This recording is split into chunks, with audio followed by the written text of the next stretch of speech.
welcome class 10 students. How are you all? Hope you all are safe at home and studying well. So in the last few classes we have learned about asexual reproduction in plants.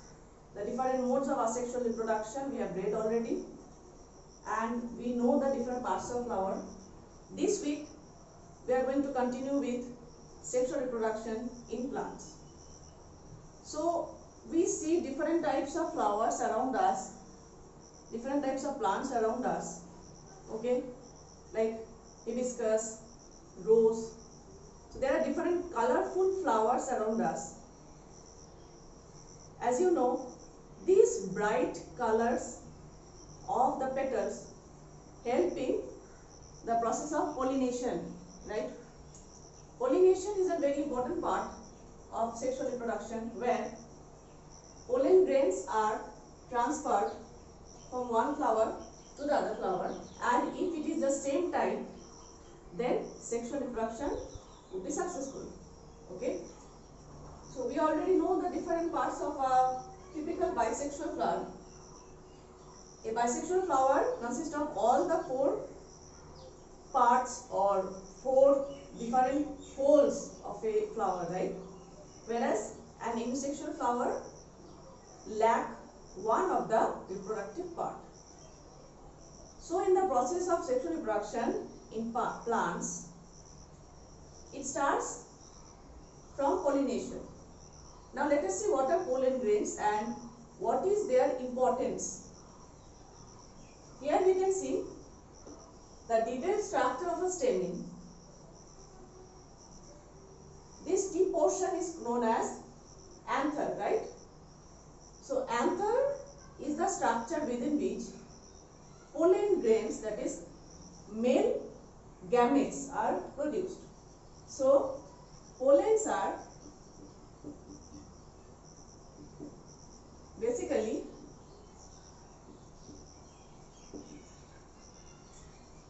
male gametes, okay? Pollens or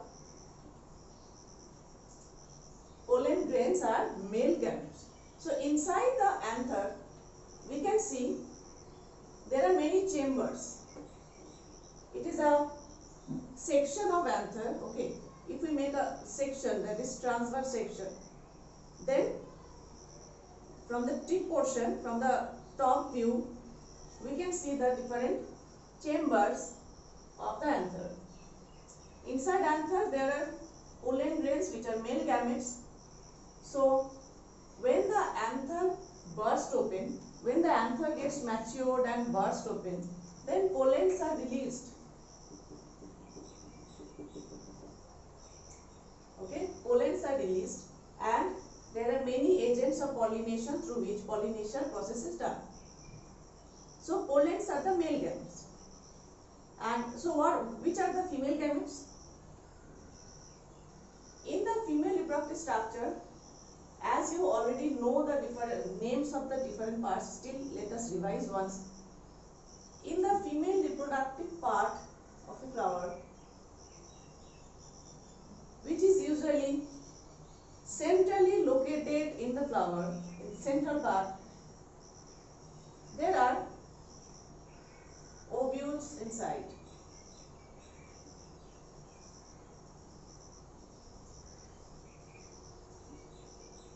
Okay, so the lowermost part, ovary, the slender tube-like structure is stalk, and the tip portion, the stalk is style, and the tip portion is stigma. So inside ovary there is the ovule. Ovule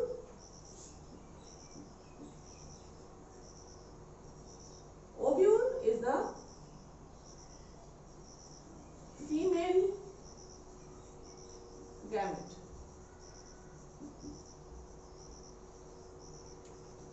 Okay. So sexual reproduction which involve mating of male and female gametes, right? So now we will see sexual reproduction, which is the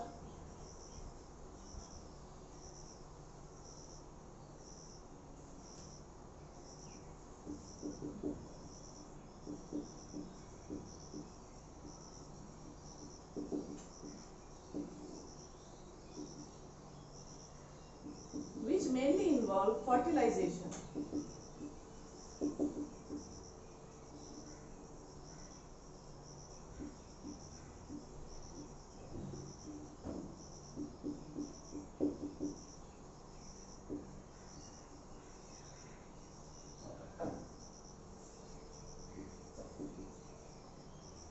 So sexual reproduction mainly involves fertilization between male and female gamete, that is fusion of male and female gamete and production of new organism, that is zygote.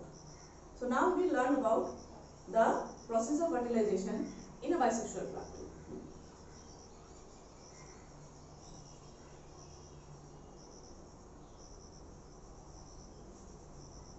So now we will learn about the process of fertilization in a bisexual flower.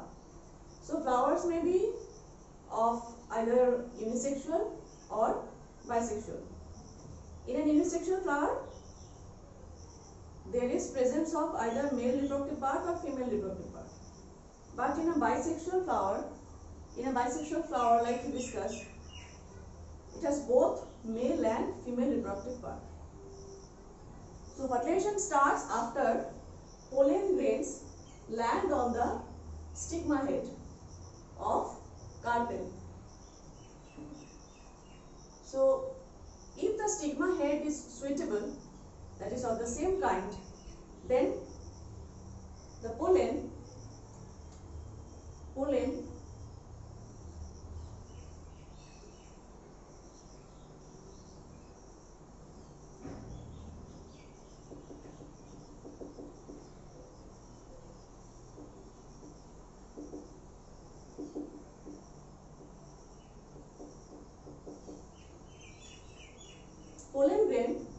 start germination and a tube-like structure starts coming out, which is called pollen tube.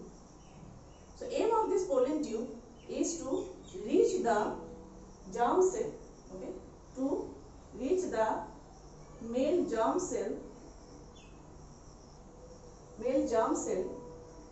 towards the female gamete. So the female gamete, so the male germ cell tries to find out its way to the female gamete through this long tube-like structure, that is pollen tube. And you know that there is activity of certain hormone, plant hormone, in this process. So after the male germ cell reaches to the pollen gamete through the opening of ovule, which is called micropyle, it fuses with the female gamete. So the process of fertilization in plant is an example of double fertilization.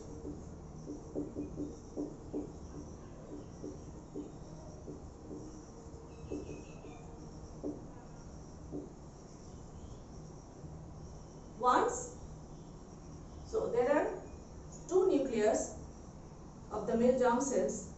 One of them fuses with the female germ cell here and the second fuses here.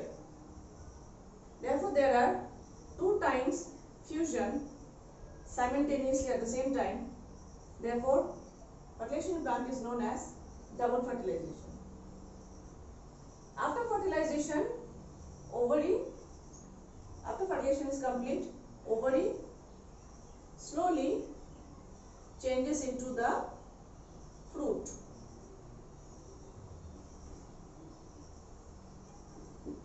Ovary turns into the fruit. Okay, and ovule turns into seed, right? After fertilization, this ovary portion turns into the fruit, and sometimes there are still some persistent sepals, and rest of the parts, that is petals, dry off, right?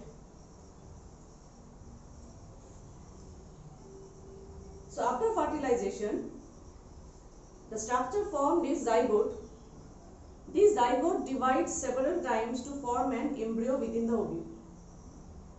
The ovule develops a tough coat and gradually converted into seed. An ovary grows rapidly and ripens to form a fruit. Meanwhile, petals, sepals, stamens, style and stigma fall off. Right? So, the final product is fruit and seed is the future plant, right? Seed is the future plant.